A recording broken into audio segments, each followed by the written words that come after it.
Y bien, para comenzar entonces a hablar de este proceso lector, de la complejidad y del nivel del proceso lector, es necesario que partamos definiendo texto. Texto sería el objeto de la lectura, por lo tanto, necesitamos delimitarlo, definirlo, entenderlo y ver sus tipos también, los tipos de texto que existen. Según el diccionario de la Real Academia Española, un texto es un enunciado o conjunto coherente de enunciados, orales o escritos. En primer lugar, vamos a hablar acerca de la etimología de la palabra texto. Texto significa tejido y no es algo azaroso, es decir, no es una palabra al azar que coincida que tejido significa texto, sino que hay dentro de esto una lógica que quiero graficar con las siguientes imágenes que tienes en este momento en la pantalla. Entonces, por un lado vamos a ver un texto, vemos que tiene un carácter continuo, son oraciones, se están formando párrafos, acá vemos una manito con un lápiz y está escribiendo el texto, está desarrollando unas ideas en un ejemplo de tipo de texto, en este caso continuo. Y de este otro lado lo que tenemos es un tejido. También vemos unas manitos, ya no tienen un lápiz, sino que tienen los instrumentos necesarios para poder desarrollar esta labor, que pueden ser palillos de tejer, por ejemplo, o crochet. Y al igual que veíamos en el caso de acá, también vemos líneas que se van estructurando, que se van uniendo dependiendo de los puntos que se hacen con el tejido. En ambos casos existe un propósito, es decir, se está escribiendo o se está tejiendo con un propósito final. Y en el segundo caso se teje para conseguir un gorrito de lana, una mantita, una bufanda, unos guantes, cualquier cosa que tú puedas tejer. Entonces finalmente, después del proceso, se concluye con un producto, ya sea por un lado el texto, por otro lado entonces el tejido. Detrás de esta idea existe una lógica muy interesante. De la misma manera en que una persona se dedica a hacer los distintos puntos siguiendo las secuencias, siguiendo los consejos que le da una persona que sabe tejer, por ejemplo, si lo hace correctamente, el tejido va a tener una organización, un orden y finalmente va a concluir en un producto, un chaleco bien tejido, una bufanda que efectivamente me abrigue del frío, unos guantes que pueda probar en mis manos. Y en el caso de que yo haga algo mal en el tejido, que haya alguna secuencia que no se conecta, seguramente se va a correr un punto, se va a desarmar el texto, o lo que te van a entregar como producto final no va a aparecer un guante, no va a aparecer una bufanda o un gorrito, sino cualquier otra cosa menos eso. Significa entonces que en la construcción de ese tejido, de esa prenda de vestir, hubo algún error. Entonces esa misma lógica la vamos a utilizar para entender lo que es un texto, un conjunto de palabras que están organizadas siguiendo una lógica interna, que cada una de esas palabras que se utiliza está conectando con las otras y que todas estas en su conjunto están formando el texto. Ahora bien, para que un texto sea efectivamente un texto, debe tener unas propiedades básicas. A estas les llamamos la coherencia y la cohesión. La coherencia se relaciona directamente con el sentido del texto. Quiere decir que las ideas se están encadenando en un orden lógico y que me está contando un mensaje que tiene sentido. Cuando hablamos de un texto que tiene coherencia, por lo tanto, nos referimos a un texto que ha ordenado correctamente sus ideas, por lo tanto, goza de lógica como tal. Por otro lado, la cohesión se refiere mucho más a la forma, a la estructura gramatical del texto. Por lo tanto, cada una de las palabras tiene un propósito en la oración y también, por lo tanto, tiene un lugar en el texto. Si nosotros repetimos una palabra, nos saltamos una palabra, cambiamos una palabra, podemos estar alterando la cohesión del texto, que se construya correctamente desde un punto de vista gramatical.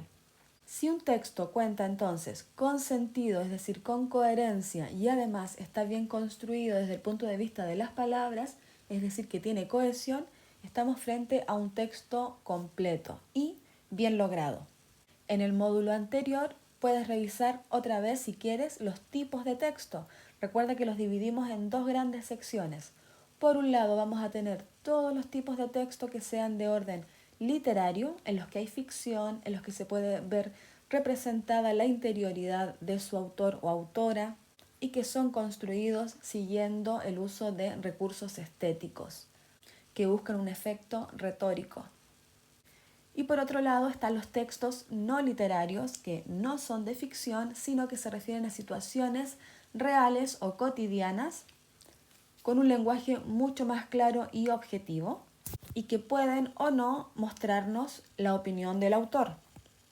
Dependiendo del tipo de texto, es cómo vamos a organizar la información en su interior, porque va a respetar entonces los propósitos comunicativos que tiene. Como te había anunciado en la introducción, vamos a hablar sobre este texto que se llama El lenguaje que nos identifica. Es la lectura número 4 del modelo de PDT de invierno publicado en el DEMRE y que también yo te he adjuntado en este módulo por si quieres ir y revisarlo. Si todavía no lo haces, va a ser muy importante que lo puedas leer un poquitito antes para que entiendas mejor la explicación que te voy a dar a continuación. Este texto se titula El lenguaje que nos identifica y se trata específicamente del uso del lenguaje que nos refiere a cierto tipo de identidad. Este texto está construido siguiendo sus propiedades básicas de coherencia y cohesión, por lo tanto, las ideas están bien organizadas siguiendo un propósito final.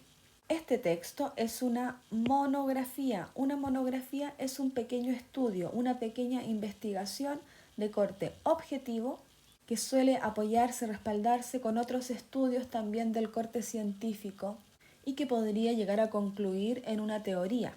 Esta monografía particularmente es escrita por Mabel Prouvost de Capes y no tiene una fecha de publicación.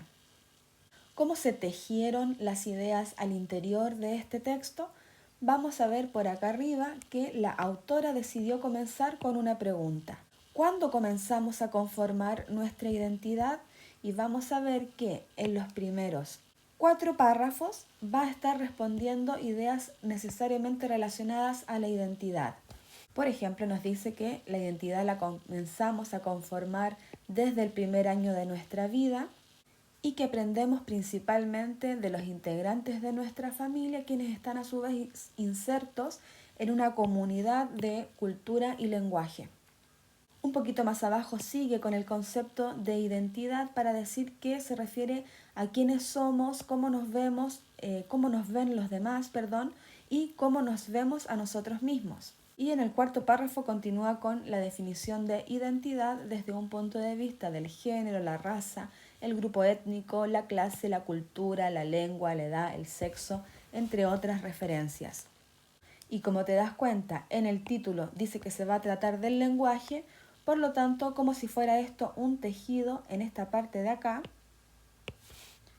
comienza a hablar ya del lenguaje. Podemos ver que hay una estructura de pirámide invertida partiendo de una idea mucho más amplia, como es la identidad, que está conformada por distintos factores y que ahora el texto se va a detener y se va a especificar. Por lo tanto, en los siguientes párrafos se va a terminar de hablar del lenguaje en relación con la identidad. ¿Te fijas entonces que la escritora Mabel Prouvost decidió seguir un orden, una lógica de sus ideas, partiendo por una pregunta que incentiva la lectura, hablando de desde cuándo, desde qué momento podríamos hablar de identidad, haciendo un recorrido muy macro por este concepto para luego llegar y entrar en un plano más específico de la identidad relacionada con el lenguaje desde el punto de vista científico y algunas de las características que definen entonces este concepto. ¿Te imaginas ser tan especialista en tejer que puedas revisar un tejido y reconocer el punto que utiliza la persona que decidió tejerlo? Lo mismo podemos hacer con un texto, podemos observarlo en detalle y ver de qué manera el autor o autora estuvo elucubrando sus ideas, uniendo, haciendo relaciones entre las ideas para concluir entonces en un todo conforme con cohesión y coherencia. Ese sería entonces el primer acercamiento que tenemos al proceso lector, enfocándonos en el texto. Vamos a continuar.